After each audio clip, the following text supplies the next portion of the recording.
When she asks about the photo, do not tell her that is great-grandma. The woman she just met weeks ago for the first time. The woman whose name she shares, whose blood beats in your mother's heart, in your heart, and in hers. Who held her weeks ago, taught her how to pet a dog gently, so he would not nip at her fingers. Who gave her Teddy Grahams in a Ziploc bag when she asked you, Daddy, for a snack. She was always giving that way. Do not confirm who the woman in the photo is. She already knows, because her heart beats the same blood as yours, as your mother's, as your great-grandma's. Blood knows blood, despite the distance between computer screens. DNA is a helix handshake, defying the digital, wrapping around history. But she will ask still, and you will tell her, blood cannot lie. When she asks why great-grandma is in the hospital, do not tell her the woman she just saw weeks ago is dying. You knew she was dying. That's why you went. Why you boarded the plane with your mother and your daughter, drove to the wide open that is Montana, sailing the seas of mint and lentils, flax, peas, safflower, and the golden wheat that made your family. Her dying is why you came. So they could meet Sylvia. Meet Sylvia.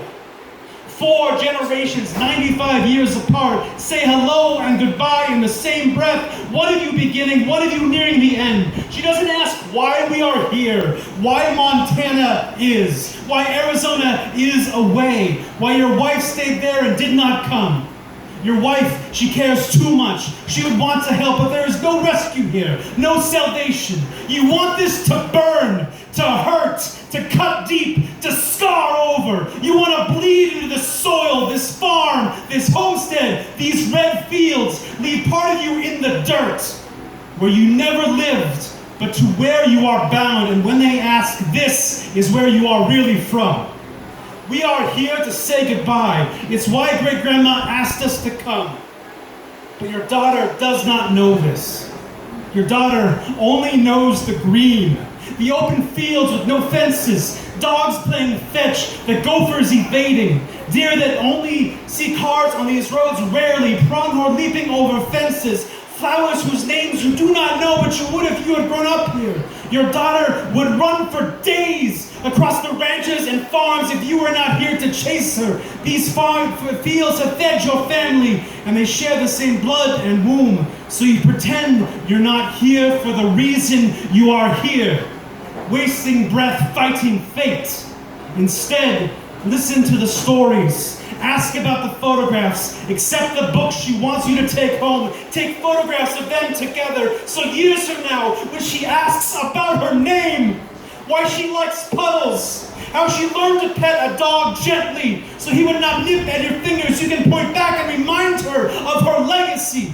Let her earn these memories. Let great-grandma laugh with one more great-granddaughter so no hill can hinder the sound echoing from horizon to horizon. It's why eastern Montana is so perfectly flat.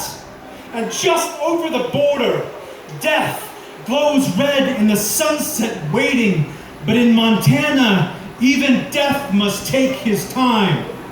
When she asks about the photo, do not tell her without speech. You don't have to lie. You are sobbing, words evicted from your throat. She knows this burns, this hurts, this cuts deep, because you left your blood and tears in the soil at the homestead in the red fields. It's where you're really from. She learns that shared blood makes fathers cry. But she doesn't know about death.